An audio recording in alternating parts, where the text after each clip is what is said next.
ಕೆಲಸದಲ್ಲಿ ದೊಡ್ಡ ಮಟ್ಟಕ್ಕೆ ಹೋಗ್ತೀರಾ. ಮಿಥುನ ರಾಶಿಯ ಆಗಸ್ಟ್ ತಿಂಗಳ ಭವಿಷ್ಯ ಅಂಜನ ಸಿದ್ಧಿಯ ಮೂಲಕ ಏನೇನು ಫಲಗಳಿದೆ ಅನ್ನೋದನ್ನ ಈ ವಿಡಿಯೋದಲ್ಲಿ ನಾನು ನಿಮಗೆ ತಿಳಿಸ್ಕೊಡ್ತೀನಿ. ಈ ವಿಡಿಯೋ ನಿಮಗೆ ಇಷ್ಟ ಆಗಿದ್ರೆ ಲೈಕ್ ಮಾಡಿ, ಶೇರ್ ಮಾಡಿ ಹಾಗೂ ನಮ್ಮ ಆಸ್ಟ್ರಾಲಜಿ ಕನ್ನಡ ಯೂಟ್ಯೂಬ್ ಚಾನಲ್ ಅನ್ನು ಸಬ್ಸ್ಕ್ರೈಬ್ ಮಾಡಿ. ಈ ಒಂದು ತಿಂಗಳಿನಲ್ಲಿ ವಿಶೇಷವಾಗಿ ಸುಬ್ರಹ್ಮಣ್ಯನ ಆರಾಧನೆಯನ್ನು ಮಾಡಿದ್ರೆ ನಿಮ್ಮ ಎಲ್ಲ ಕಷ್ಟ ಕಾರ್ಪಣ್ಯಗಳು ಕೂಡ ನಿವಾರಣೆ ಆಗುತ್ತೆ. ಸುಬ್ರಹ್ಮಣ್ಯ ಎಂದು ಕಮೆಂಟ್ ಮಾಡಿ. ನಿಮ್ಮ ಯಾವುದೇ ಸಮಸ್ಯೆಗೆ ಪರಿಹಾರವನ್ನು ಕಾಣಬೇಕು ಅಂತ ಹೇಳಿದ್ರೆ ನನ್ನ ನಂಬರ್ಗೆ ನೀವು ಕರೆಯನ್ನ ಮಾಡಬಹುದು. ನಿಮ್ಮ ಒಂದು ಗುಣಲಕ್ಷಣ ಹೇಗಿರುತ್ತೆ, ನಿಮ್ಮ ಮನಸ್ಥಿತಿ ಹೇಗಿರುತ್ತಪ್ಪ ಈ ತಿಂಗಳಿನಲ್ಲಿ ನೋಡಿದಾಗ ಪರಿಸ್ಥಿತಿಗೆ ತಕ್ಕಂತೆ, ವಾತಾವರಣಕ್ಕೆ ತಕ್ಕಂತೆ ನಿಮ್ಮ ಎದುರಾಳಿಗೆ ಸರಿಯಾದಂತಹ ಉತ್ತರವನ್ನು ಕೊಡುವಂತಹ ವ್ಯಕ್ತಿತ್ವ ನಿಮ್ಮದಾಗಿರುತ್ತದೆ. ಮತ್ತು ಏನೇ ಒಂದು ವಿಚಾರವನ್ನು ಮಾತಾಡಬೇಕಾದ್ರೂ ಕೂಡ ಬಹಳಷ್ಟು ಆಲೋಚನೆಯನ್ನ ಮಾಡಿ ನೀವು ಮಾತನಾಡುವಂತಹ ವ್ಯಕ್ತಿತ್ವ ನಿಮ್ಮದಾಗಿರುತ್ತೆ. ಬಹಳ ಚಟುವಟಿಕೆಯಿಂದ ಇರ್ತೀರಾ ಮತ್ತು ನಿಮ್ಮ ಬುದ್ಧಿಯೂ ಕೂಡ ಬಹಳಷ್ಟು ಚುರುಕಾಗಿರುವಂತಹ ಸಾಧ್ಯತೆಯೂ ಕೂಡ ಇದೆ. ಬಹಳಷ್ಟು ಚುರುಕಾಗಿರ್ತೀರಾ ಮತ್ತು ಹೊಸ ಪ್ರತಿಭೆ ನಿಮ್ಮಲ್ಲಿ ಇರುತ್ತೆ. ಏನೇ ಕೆಲಸ ಕೊಟ್ಟರೂ ಕೂಡ ಬಹಳಷ್ಟು ಕ್ರಿಯೇಟಿವ್ ಆಗಿ ಮಾಡುವಂತಹ ವ್ಯಕ್ತಿತ್ವ ನಿಮ್ಮದು ಆಗಿರುತ್ತೆ ಈ ಒಂದು ತಿಂಗಳಿನಲ್ಲಿ. ಮತ್ತು ಏನೇ ಒಂದು ಮಾಡಬೇಕಾದ್ರೂ ಕೂಡ ಕುತೂಹಲಕಾರಿಯಾಗಿ ನೀವು ಕೆಲಸವನ್ನು ಮಾಡುವಂತಹ ವ್ಯಕ್ತಿತ್ವ ನಿಮ್ಮದಾಗಿರುತ್ತದೆ. ಮತ್ತು ಪ್ರಮುಖವಾಗಿ ನೋಡೋದಾದ್ರೆ ಯಾವುದೇ ಒಂದು ವಿಷಯವನ್ನು ಹೇಳಿದ್ರೆ ಅದನ್ನ ಬೇಗ ಗ್ರಹಿಕೆ ಮಾಡುವಂಥ ವ್ಯಕ್ತಿತ್ವ ನಿಮ್ಮದಾಗಿರುತ್ತದೆ. ಇನ್ನು ನಿಮ್ಮ ಒಂದು ಉದ್ಯೋಗದ ಕ್ಷೇತ್ರದಲ್ಲಿ ನೋಡಿ, ಉದ್ಯೋಗದಲ್ಲಿ ಸಾಕಷ್ಟು ರೀತಿಯಾದಂತಹ ಲಾಭವಿದೆ. ಆದರೆ ನಿಮ್ಮ ಸಂವಹನದ ಕೌಶಲ್ಯ ಏನಿದೆಯಲ್ಲ ಅದು ಮುಖ್ಯವಾಗಿ ಪಾತ್ರವನ್ನು ವಹಿಸುತ್ತದೆ ನಿಮ್ಮ ಕೆಲಸದ ಸ್ಥಳದಲ್ಲಿ. ನೋಡಿ, ನಿಮ್ಮ ಕಚೇರಿಯಲ್ಲಿ ಮೇಲಧಿಕಾರಿಗಳೊಂದಿಗೆ ವ್ಯವಹರಿಸುವಾಗ ಬಹಳಷ್ಟು ಇತಿಮಿತಿಯಿಂದ ಅವರನ್ನು ಅರಿತುಕೊಂಡು ನಂತರ ಅವರೊಟ್ಟಿಗೆ ಸಂವಹನವನ್ನು ಮಾಡುವುದು ಉತ್ತಮ ಅನ್ನೋದನ್ನು ಇಲ್ಲಿ ಫಲಾನುಫಲಗಳು ಹೇಳ್ತಾ ಇರ್ತಕ್ಕಂಥದ್ದು. ಅತಿಯಾದಂತಹ ಆತ್ಮವಿಶ್ವಾಸವನ್ನು ಬೆಳೆಸಬೇಕು ನಿಮ್ಮ ಮೇಲಧಿಕಾರಿಗಳೊಟ್ಟಿಗೆ. ಓಕೆನಾ? ಅತಿಯಾದಂತಹ ಆತ್ಮವಿಶ್ವಾಸದಿಂದ ನೀವು ಅವರ ಮನಸ್ಸನ್ನು ಗೆಲ್ಲೋ ರೀತಿಯಲ್ಲಿ ನೀವು ಮಾಡ್ಕೋಬೇಕು ಈ ಒಂದು ತಿಂಗಳಿನಲ್ಲಿ. ಆ ರೀತಿಯಲ್ಲಿ ಮಾಡ್ಕೊಳ್ಳಿಲ್ಲಪ್ಪ ಅಂತ ಹೇಳಿದ್ರೆ ನಿಮಗೆ ಬಹಳಷ್ಟು ತೊಂದರೆಗಳನ್ನು ಕೊಡುವಂತಹ ಸಾಧ್ಯತೆಯೂ ಕೂಡ ಇದೆ. ಆದಷ್ಟು ಎಚ್ಚರಿಕೆಯಿಂದ ಇರಬೇಕು. ಮತ್ತು ಯಾವುದೇ ಒಂದು ಕೆಲಸವನ್ನ ಕೊಟ್ಟರು ಕೂಡ ಅದನ್ನ ಚಾಣಕ್ಷನ ರೀತಿಯಲ್ಲಿ ನೀವು ಮಾಡುವಂತಹ ಕೆಲಸ, ವ್ಯಕ್ತಿತ್ವ, ಬುದ್ಧಿ ನಿಮ್ಮದಾಗಿರುತ್ತದೆ. ಆದರೆ ಆದಷ್ಟು ಮೇಲಧಿಕಾರಿಗಳನ್ನ ತಮ್ಮಂತೆ ನೀವು ಸೆಳೆದುಕೊಂಡ್ರೆ ನಿಮ್ಮ ಕೆಲಸ ಯಾವುದೇ ಇದ್ರೂ ಕೂಡ ನೆರವೇರುತ್ತೆ. ಸ್ಯಾಲ್ರಿಯಲ್ಲಿ ಹೈಕ್ ಆಗ್ಬೇಕಾ ಅಥವಾ ಪ್ರಮೋಷನ್ ಸಿಗ್ಬೇಕಾ, ಎಲ್ಲಾ ಕೆಲಸಗಳು ಕೂಡ ನಿಮಗೆ ಆಗತ್ತೆ. ಯಾಕೆಂದ್ರೆ ನಿಮ್ಮಲ್ಲಿ ಭಗವಂತ ಒಳ್ಳೆ ಬುದ್ಧಿಯನ್ನ ಕೊಟ್ಟಿದ್ದಾನೆ. ಆದ್ರೆ ಆ ವ್ಯಕ್ತಿಯನ್ನ ನೀವು ಆದಷ್ಟು ಆಕರ್ಷಣೆ ಮಾಡೋ ರೀತಿಯಲ್ಲಿ ನೀವು ಕೆಲಸವನ್ನ ಮಾಡಿದ್ರೆ ಮಾತ್ರ ನಿಮಗೆ ಈ ರೀತಿಯಲ್ಲಿ ಹೈಕ್ ಆಗಿರಬಹುದು ಅಥವಾ ಸ್ಯಾಲರಿಯಲ್ಲಿ ಪ್ರಮೋಷನ್ ಆಗಿರ್ಬೋದು, ಎಲ್ಲವೂ ಕೂಡ ನಿಮಗೆ ಸಿಗುತ್ತದೆ. ಯಾಕೆ ಅಂತ ಹೇಳಿದ್ರೆ ನಿಮ್ಮ ಬುದ್ಧಿಗೆ ಅವರು ಬೆಲೆಯನ್ನ ಕೊಡೋದಿಲ್ಲ. ಯಾಕೆ ಅಂತ ಹೇಳಿದ್ರೆ ನೀವು ಅವರಂತೆ ಕೇಳೋ ರೀತಿಯಲ್ಲಿ ಆದ್ರೆ ಮಾತ್ರ ನಿಮಗೆ ಸ್ಥಾನ, ಗೌರವವನ್ನ ಕೊಡ್ತಾ ಇರ್ತಾರೆ. ನಿಮ್ಮ ಜೊತೆಯಲ್ಲಿರ್ತಕ್ಕಂಥವ್ರು ನಿಮ್ಗಿಂತ ಕೆಲಸ ಕಡಿಮೆ ಮಾಡ್ತಾ ಇರ್ತಾರೆ ಮತ್ತು ಅವರು ಬಹಳಷ್ಟು ಲೇಜಿ ಆಗಿರ್ತಾರೆ. ಓಕೆನಾ? ಆದರೂ ಕೂಡ ಅವರಿಗೆ ಹೋದ ತಿಂಗಳಲ್ಲಿ ಅವರಿಗೆ ಪ್ರಮೋಷನ್ ಎಲ್ಲ ಕೊಟ್ಟಿರ್ತಾರೆ. ಆದರೆ ನಿಮಗೆ ಮಾತ್ರ ಪ್ರಮೋಷನ್ ಸಿಕ್ಕಿರಲ್ಲ. ಯಾಕೆ ಅಂತ ಹೇಳಿದ್ರೆ ನೀವು ನಿಮ್ಮ ಬುದ್ಧಿಗೆ ಮಾತ್ರ ನೀವು ಬೆಲೆ ಕೊಡ್ತೀರಾ, ಕೆಲಸಕ್ಕೆ ಮಾತ್ರ ಬೆಲೆ ಕೊಡ್ತೀರಾ. ಆದರೆ ಅವರು ಮೇಲಧಿಕಾರಿಗಳನ್ನ ಏನು ಹೇಳ್ತಾರೋ ಅದ್ರ ಪ್ರಕಾರನೇ ನಡ್ಕೊಂಡು ಹೋಗ್ತಾರೆ, ಅವ್ರ ಪ್ರಕಾರನೇ ಇರ್ತಾರೆ. ಅದೇನೋ ಒಂಥರಲ್ಲ ಬಗ್ಗಿಟ್ಟು ಅಂತ, ಆ ರೀತಿಯಲ್ಲಿ ಅವ್ರು ಇರ್ತಾರೆ. ಅದಕ್ಕೋಸ್ಕರ ಅವ್ರಿಗೆ ಆ ಸ್ಥಾನ, ಗೌರವ ಸಿಗುತ್ತೆ. ಆದರೆ ನಿಮಗೆ ಬುದ್ಧಿ ಇದೆ. ಓಕೆನಾ? ಆ ಬುದ್ಧಿ ಇರೋದ್ರಿಂದ ಆ ಬುದ್ಧಿಯನ್ನು ಉಪಯೋಗಿಸ್ಕೊಂಡೇ ಹೋಗ್ತಾ ಇರ್ತೀರಾ. ಆದರೆ ಕೆಲವೊಂದು ಟೈಮಲ್ಲಿ ನಿಮ್ಮ ಬುದ್ಧಿಯು ಕೂಡ ಕೆಲಸವನ್ನು ಮಾಡೋದಿಲ್ಲ. ಜೊತೆಗೆ ಈ ಒಂದು ತಿಂಗಳಿನಲ್ಲಿ ಸ್ಥಾನ, ಮಾನ, ಗೌರವ ಸಿಗುವಂತಹ ಸಾಧ್ಯತೆ ಇದೆ. ಈ ರೀತಿಯಲ್ಲಿ ನಾನು ಹೇಳಿದಂತಹ ಒಂದು ನಿಯಮವನ್ನು ಅನುಸರಿಸಬೇಕು. ಮತ್ತು ಸರ್ಕಾರಿ ವಲಯದಲ್ಲಿರ್ತಕ್ಕಂಥವರಿಗೆ ಸಾಕಷ್ಟು ರೀತಿಯಲ್ಲಿ ನೀವು ಲಾಭವನ್ನು ಗಳಿಸುವಂತಹ ಸಾಧ್ಯತೆಯೂ ಕೂಡ ಇದೆ. ಓಕೆನಾ? ಸರ್ಕಾರಿ ವಲಯದಲ್ಲಿ ಸಾಕಷ್ಟು ರೀತಿಯಾದಂತಹ ಲಾಭವಿದೆ. ಹಿರಿಯ ಅಧಿಕಾರಿಗಳಿಂದ ಯಾವುದೇ ರೀತಿಯಾದಂತಹ ತೊಂದರೆ ಇಲ್ಲ. ನಿಮ್ಮ ಕೆಲಸವನ್ನು ನೀವು ಮಾಡ್ತಾ ಹೋಗ್ತೀರಾ, ಅದು ನಿಮಗೆ ಸಾಕಷ್ಟು ರೀತಿಯಾದಂತಹ ದೊಡ್ಡ ಪ್ರಮಾಣದಲ್ಲಿ ಯಶಸ್ಸನ್ನು ಗಳಿಸುವಂತಹ ಸಾಧ್ಯತೆಯೂ ಕೂಡ ಇದೆ ಅನ್ನೋದನ್ನ ಇಲ್ಲಿ ಫಲಾನುಫಲಗಳು ಹೇಳ್ತಾ ಇರ್ತಕ್ಕಂಥದ್ದು. ಇನ್ನ ನಿಮ್ಮ ವ್ಯಾಪಾರದಲ್ಲಿ ನೋಡಿ, ನಿಮ್ಮ ವ್ಯಾಪಾರಕ್ಕೆ ಸಂಬಂಧಪಟ್ಟಂಗೆ ಹೊಸ ಸಂಪರ್ಕ ಬೆಳೆಯುವಂತಹ ಸಾಧ್ಯತೆ ಇದೆ.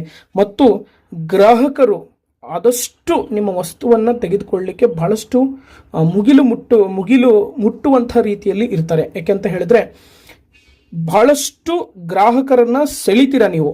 ಓಕೆನಾ? ಆ ರೀತಿಯಲ್ಲಿ ನೀವು ಕೆಲಸವನ್ನು ಹಾಗೇ ಇರುತ್ತೆ ಮತ್ತು ನಿಮ್ಮ ಪ್ರಾಡಕ್ಟ್ ಕೂಡ ಹಾಗೆ ಇರುತ್ತೆ.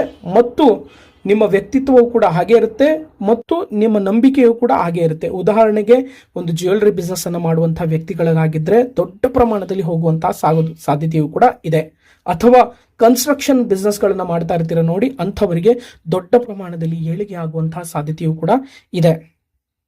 ಮತ್ತು ನೀವು ಅಂದುಕೊಂಡಂಗೆ ನಿಮ್ಮ ವ್ಯಾಪಾರದಲ್ಲಿ ದೊಡ್ಡ ಪ್ರಮಾಣದಲ್ಲಿ ಯಶಸ್ಸನ್ನು ಗಳಿಸುವಂತಹ ಸಾಧ್ಯತೆ ಇದೆ. ಆದರೆ ನಿಮ್ಮ ವ್ಯಾಪಾರಕ್ಕಾಗಿರ್ಬೋದು, ನಿಮ್ಮ ಕಚೇರಿಗಾಗಿರ್ಬೋದು, ಆದಷ್ಟು ವಾಸ್ತುವಿನ ನೀವು ಪಾಲನೆಯನ್ನು ಮಾಡಬೇಕು. ಓಕೆನಾ?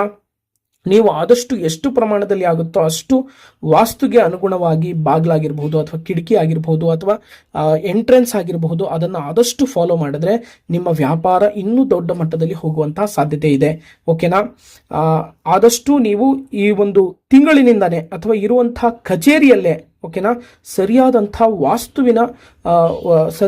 ವಾಸ್ತುವಿನ ಒಂದು ನಕ್ಷೆಯನ್ನು ಹಾಕಿಸ್ಕೊಂಡು ಅದಕ್ಕೆ ಸರಿಯಾದ ರೀತಿಯಲ್ಲಿ ನಿಮ್ಮ ರಾಶಿಗೆ ನಕ್ಷತ್ರಕ್ಕೆ ಅನುಗುಣವಾಗಿ ಅದನ್ನು ನೀವು ಪಾಲನೆಯನ್ನು ಮಾಡಿದ್ರೆ ನಿಮ್ಮ ವ್ಯಾಪಾರದಲ್ಲಿ ದೊಡ್ಡ ಪ್ರಮಾಣದಲ್ಲಿ ಯಶಸ್ಸನ್ನು ಗಳಿಸುವಂಥ ಸಾಧ್ಯತೆಯೂ ಕೂಡ ಇದೆ. ಆದಷ್ಟು ವಾಸ್ತುವಿನ ನಿಯಮಗಳನ್ನು ಈ ಒಂದು ತಿಂಗಳಿನಲ್ಲಿ ನೀವು ಅನುಸರಿಸಿದರೆ ನಿಮಗೆ ಬಹಳಷ್ಟು ರೀತಿಯಾದಂತಹ ದೊಡ್ಡ ಪ್ರಮಾಣದಲ್ಲಿ ಯಶಸ್ಸನ್ನು ಕಾಣುವಂತಹ ಸಾಧ್ಯತೆ ಇದೆ.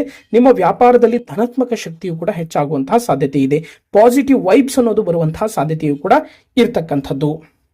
ಮತ್ತು ಆದಷ್ಟು ನಿಮ್ಮ ಒಂದು ಕಚೇರಿಯಲ್ಲಿ ಅಥವಾ ನಿಮ್ಮ ಟೇಬಲ್ನಲ್ಲಿ ಲಾಫಿಂಗ್ ಬುದ್ಧವನ್ನು ಇಡೋದ್ರಿಂದ ನಿಮ್ಮ ಒಂದು ಕಚೇರಿಯಲ್ಲಿ ಪಾಸಿಟಿವ್ ವೈಬ್ಸ್ ಅನ್ನೋದು ಬರುವಂತಹ ಸಾಧ್ಯತೆಯು ಕೂಡ ಇದೆ. ಅಥವಾ ಯಾವುದಾದ್ರೂ ಒಂದು ಚೆನ್ನಾಗಿರುವಂತಹ ಒಂದು ಕ್ರಿಸ್ಟಲ್ಗಳನ್ನು ಇಡೋದ್ರಿಂದ ನಿಮ್ಮ ವ್ಯಾಪಾರದಲ್ಲಿ ಸಾಕಷ್ಟು ರೀತಿಯಾದಂತಹ ಅಭಿವೃದ್ಧಿ ಆಗುವಂತಹ ಸಾಧ್ಯತೆ ಇದೆ. ಅಥವಾ ನಿಮ್ಮ ಆಫೀಸ್ನ ಟೇಬಲ್ ಮೇಲೆ ಆದಷ್ಟು ನೀವು ಶ್ರೀಚಕ್ರವನ್ನು ಇಡೋದ್ರಿಂದ ನಿಮ್ಮ ವ್ಯಾಪಾರದಲ್ಲಿ ಸಾಕಷ್ಟು ರೀತಿಯಾದಂತಹ ಲಾಭವನ್ನು ಗಳಿಸುವಂತಹ ಸಾಧ್ಯತೆಯು ಕೂಡ ಇದೆ ಅನ್ನೋದನ್ನ ಇಲ್ಲಿ ಫಲಾನುಫಲಗಳು ಹೇಳ್ತಾ ಇರ್ತಕ್ಕಂಥದ್ದು. ಇನ್ನು ಆರ್ಥಿಕ ಸ್ಥಿತಿಗತಿಗಳನ್ನು ನೋಡಿದಾಗ ಮಿಶ್ರ ಫಲಗಳನ್ನು ಕಾಣುವಂತಹ ಸಾಧ್ಯತೆ ಇದೆ.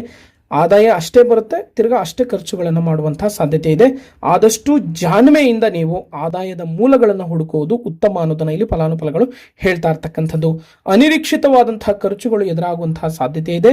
ಯಾವುದೇ ಹೊಸ ಒಪ್ಪಂದಗಳನ್ನು ಅಥವಾ ಸಹಿ ಹಾಕುವ ಮುನ್ನ ಅಥವಾ ಹಣ ಹೂಡಿಕೆ ಮಾಡುವ ಮುನ್ನ ದಾಖಲೆಗಳನ್ನು ಕೂಲಂಕುಷವಾಗಿ ಪರೀಕ್ಷಿಸುವುದು ಅಗತ್ಯ ಅನ್ನೋದು ಫಲಾನುಫಲಗಳು ಹೇಳ್ತಾ ಇರ್ತಕ್ಕಂಥದ್ದು. ಇನ್ನು ಮುಂದಿನ ವಿಚಾರಧಾರೆಯನ್ನು ನೋಡೋಣ ಬನ್ನಿ. ನೋಡಿ, ಮುಂದಿನ ವಿಚಾರಧಾರೆಯನ್ನು ನೋಡಿದಾಗ ವಿಶೇಷವಾಗಿ ಕೌಟುಂಬಿಕ ಜೀವನದಲ್ಲಿ ಲವಲವಿಕೆ ಹಾಗೂ ಸಂತೋಷದ ವಾತಾವರಣ ಕೂಡ ಇರುತ್ತದೆ. ನಿಮ್ಮ ಹಾಸ್ಯ ಪ್ರಜ್ಞೆಯಿಂದಾಗಿ ಮನೆಯಲ್ಲಿ ನೆಮ್ಮದಿಯು ಕೂಡ ನೆಲೆಸುತ್ತದೆ.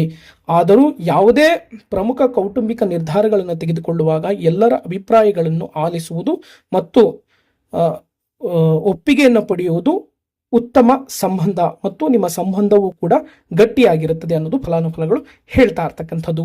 ಇನ್ನ ಪ್ರೇಮ ಜೀವನದಲ್ಲಿ ಇರ್ತಕ್ಕಂಥವರಿಗೆ ನೋಡಿ, ಪ್ರೀತಿ ಹಾಗೂ ಸಂಬಂಧದಲ್ಲಿ ಇರುವಂಥವರಿಗೆ ಮುಕ್ತ ಸಂವಹನವನ್ನ ಹೆಚ್ಚಿನ ಪ್ರಾಶಸ್ತ್ಯವನ್ನು ನೀಡಿ ನಿಮ್ಮ ಸಂಗಾತಿಯೊಂದಿಗೆ ಗುಣಮಟ್ಟದ ಸಮಯವನ್ನು ಕಳೆಯುವ ಮೂಲಕ ಸಣ್ಣ ಪುಟ್ಟ ತಪ್ಪುಗಳನ್ನು ತಿಳುವಳಿಕೆಗಳನ್ನು ಸುಲಭವಾಗಿ ಬಗೆಹರಿಸಿಕೊಳ್ಳಬಹುದು. ಆದಷ್ಟು ಒಂಟಿಯಾಗಿರುವವರಿಗೆ ನಿಮ್ಮ ಒಂದು ಬಾಂಧವ್ಯವು ಕೂಡ ಈ ತಿಂಗಳಿನಲ್ಲಿ ಸ್ಟಾರ್ಟ್ ಆಗುವಂತಹ ಸಾಧ್ಯತೆ ಇದೆ. ಉತ್ತಮವಾದಂತಹ ಬಾಂಧವ್ಯವು ಕೂಡ ಇರುತ್ತದೆ. ಅಥವಾ ನೀವು ಲವ್ ಲೈಫ್ನಲ್ಲಿ ಇಲ್ಲಪ್ಪ ಅಂತ ಹೇಳಿದ್ರೆ ಈ ತಿಂಗಳಿನಲ್ಲಿ ಸ್ವಲ್ಪ ಯಾವುದೋ ಒಂದು ಹುಡುಗ ಅಥವಾ ಹುಡುಗಿ ಮೇಲೆ ಸ್ವಲ್ಪ ಆಕರ್ಷಣೆ ಆಗುವಂತಹ ಒಂದು ಸಂದರ್ಭಗಳು ಕೂಡ ಬರುವಂತಹ ಸಾಧ್ಯತೆ ಇದೆ. ಹೊಸ ಸಂಗಾತಿಯ ಪರಿಚಯವೂ ಕೂಡ ಆಗುವಂತಹ ಯೋಗವೂ ಕೂಡ ಇದೆ ಅನ್ನೋದನ್ನ ಇಲ್ಲಿ ಫಲಾನುಫಲಗಳು ಹೇಳ್ತಾ ಇರ್ತಕ್ಕಂಥದ್ದು. ಇನ್ನ ಆರೋಗ್ಯದಲ್ಲಿ ಕೆಲಸದ ಒತ್ತಡದಿಂದಾಗಿ ಸ್ವಲ್ಪ ನರಕ್ಕೆ ಸಂಬಂಧಪಟ್ಟಂತಹ ಸಮಸ್ಯೆಗಳು ಬರುವಂತಹ ಸಾಧ್ಯತೆ ಇದೆ. ಆದಷ್ಟು ವೈದ್ಯಕೀಯ ಸಲಹೆಗಳನ್ನು ಪಡೆಯುವುದು ಉತ್ತಮ. ಮೊಬೈಲ್ ಹಾಗೂ ಲ್ಯಾಪ್ಟಾಪ್ ಬಳಕೆಯಿಂದ ಬಹಳಷ್ಟು ರೀತಿಯಾದಂತಹ ಸ್ವಲ್ಪ ಕಣ್ಣಿಗೆ ಸಂಬಂಧಪಟ್ಟಂತಹ ತೊಂದರೆ ಆಗಬಹುದು ಅಥವಾ ಬರುವಂತಹ ತೊಂದರೆಗಳು ಇರುತ್ತದೆ. ಆದಷ್ಟು ಅದನ್ನ ಎಷ್ಟು ಪ್ರಮಾಣ ಆಗುತ್ತೋ ಅಷ್ಟು ಪ್ರಮಾಣದಲ್ಲಿ ಸ್ವಲ್ಪ ಕಡಿಮೆ ಮಾಡಿಕೊಳ್ಳಲು ಪ್ರಯತ್ನವನ್ನ ಮಾಡಿ ಅನ್ನೋದು ಫಲಾನುಫಲಗಳು ಹೇಳ್ತಾ ಇರ್ತಕ್ಕಂಥದ್ದು. ನಿಮ್ಮ ಆರೋಗ್ಯದ ಮೇಲೆ ಸ್ವಲ್ಪ ಈ ಮೊಬೈಲ್ ಹಾಗೂ ಈ ಲ್ಯಾಪ್ಟಾಪ್ಗಳ ಒಂದು ಸಂಪರ್ಕದಿಂದ ನಿಮ್ಮ ಆರೋಗ್ಯದ ಮೇಲೆ ಸ್ವಲ್ಪ ಪರಿಣಾಮ ಬೀರುವಂತಹ ಸಾಧ್ಯತೆಯೂ ಕೂಡ ಇದೆ. ಆದಷ್ಟು ಹಸಿರು ಬಣ್ಣದ ಬಟ್ಟೆಯನ್ನು ಧರಿಸಿಕೊಂಡು ನೀವು ಕೆಲಸವನ್ನು ಮಾಡಿದರೆ ನಿಮ್ಮ ಕೆಲಸ ಕಾರ್ಯದಲ್ಲಿ ವ್ಯಾಪಾರದಲ್ಲಿ ದೊಡ್ಡ ಪ್ರಮಾಣದಲ್ಲಿ ಯಶಸ್ಸನ್ನು ಗಳಿಸುವಂತಹ ಸಾಧ್ಯತೆಯೂ ಕೂಡ ಇದೆ. ಇಷ್ಟು ಮಿಥುನ ರಾಶಿಯ ಆಗಸ್ಟ್ ತಿಂಗಳ ಒಂದು ಅಂಜನದ ಸಿದ್ಧಿಯ ಮೂಲಕ ಈ ಒಂದು ಭವಿಷ್ಯ. ನನ್ನ ಮಾಹಿತಿ ನಿಮಗೆ ಇಷ್ಟ ಆಗಿದ್ರೆ ಲೈಕ್ ಮಾಡಿ, ಶೇರ್ ಮಾಡಿ ಹಾಗೂ ಶ್ರೀ ಸುಬ್ರಹ್ಮಣ್ಯ ಎಂದು ಕಮೆಂಟ್ ಮಾಡಿ. ಈ ತಿಂಗಳು ಪೂರ್ತಿ ನಿಮಗೆ ಲಕ್ ಮೇಲ್ ಲಕ್ಕು ಕಾಣ್ತಾನೆ ಇರ್ತೀರಾ ಸುಬ್ರಹ್ಮಣ್ಯನ ಆರಾಧನೆಯನ್ನು ಮಾಡಿ. ಒಳ್ಳೆದಾಗ್ಲಿ. ಹರಿ ಓಂ.